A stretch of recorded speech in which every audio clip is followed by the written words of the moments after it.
Good morning. I am Kevin Price. Delighted to be with you, talking to you about you and your business on today's program. Got a lot to cover. I want to jump right into, as everyone's very aware of what's happened with this incredibly powerful storm that hit the city of Moore, Oklahoma, that included, of course, a tornado wiping out untold numbers of homes and property damage and taking the lives of several people and injuring so many more. There's an organization I've been involved in and supportive of called Feed the Children Now for the last couple of years. Ironically, they were 15 minutes away from ground zero when it hit. So I'm assuming, as I talked to Tony Sellers, who's a spokesperson for the organization, you were among the very first to arrive.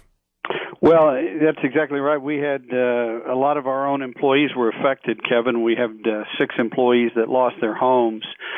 Fortunately, none of them were injured, but they've lost everything and are trying to put their lives back together. And so we had a lot of people that immediately went down and to try to get their children out of the schools that were hit.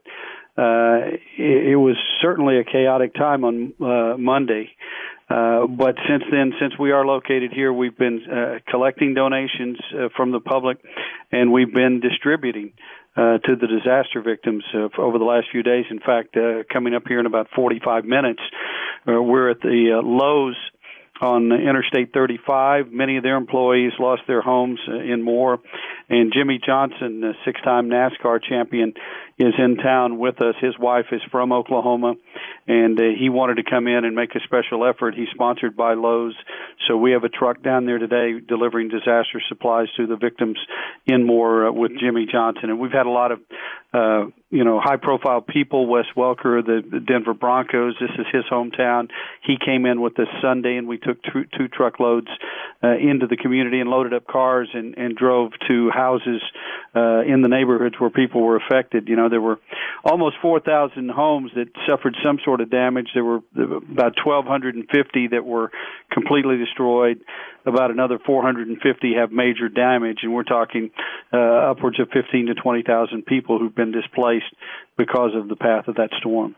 Yeah, it's really quite incredible and very compelling to look at that situation and just the loss of life, the loss of security. The sense of security is really quite extraordinary. Well, it affects so many things. I mean, people lost their homes, they lost their belongings, but also in many cases they've lost their jobs because the businesses that they worked at were destroyed. Many businesses were in the path of the storm and were leveled as well. And I think somebody put pen to paper and figured out the width of the storm and the path it took. And if this had hit Manhattan, it would have wiped out 96% of Manhattan. That's how wide and destructive the storm was. And so there are just so many things that people are going to be dealing with for some time to come.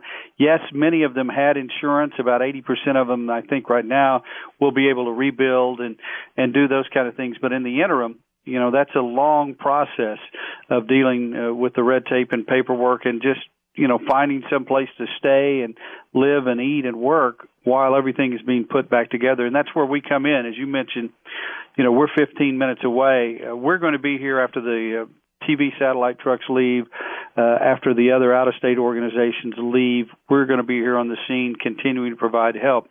And as I mentioned, we've had truckload upon truckload of disaster supplies coming in from all parts of the country, from Florida, California, New York, Chicago. I had somebody contact me. We put together a truckload of fresh produce that we were able to bring in from Chicago.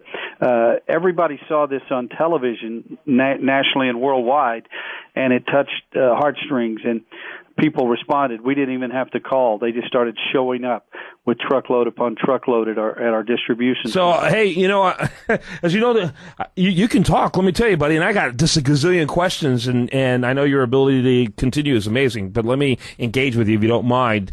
Let me ask you, Tony, so what are the various areas that you're helping? Well, it not only hit Moore, there are several other smaller communities around, and we've served them as well. We're taking truckloads of disaster relief supplies. We're talking about ready-to-eat meals, non-perishable food and snacks, hydration, water and sports drinks, but also now things for the cleanup, work gloves, tools, rakes and shovels, trash bags, batteries, flashlights. There's still no power in a lot of these areas. Tarps to help people seal up windows and places that have been damaged.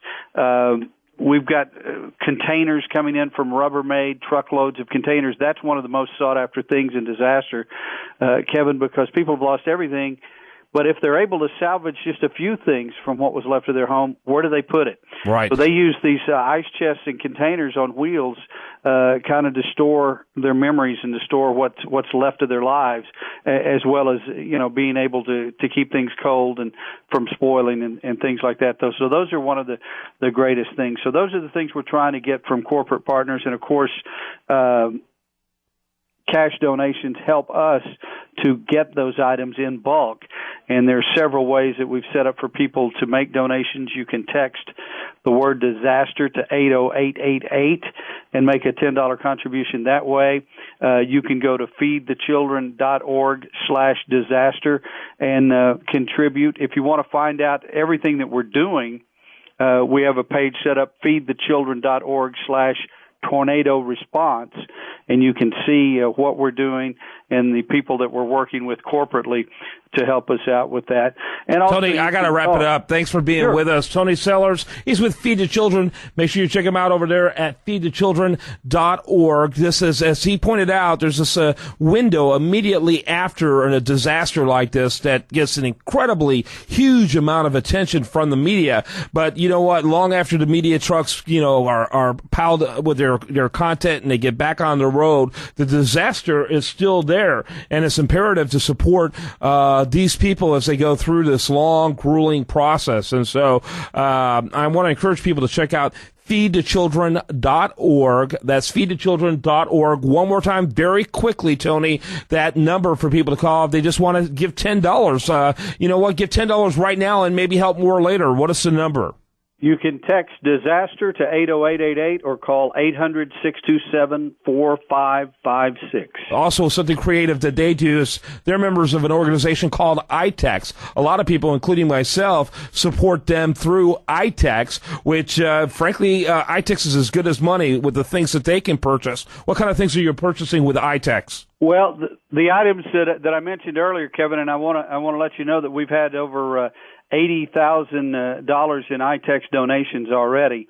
So we're going to be doing some shopping and picking out tarps and containers and items, trying to contact businesses that have those things to supply for the disaster. Awesome stuff. Thank you, Tony. All right, Tony Sellers, he's with, again, great group called feedthechildren.org, one I've been involved with for quite some time. Encourage you to get involved with them as well. Go to feedthechildren.org. Thanks, Tony.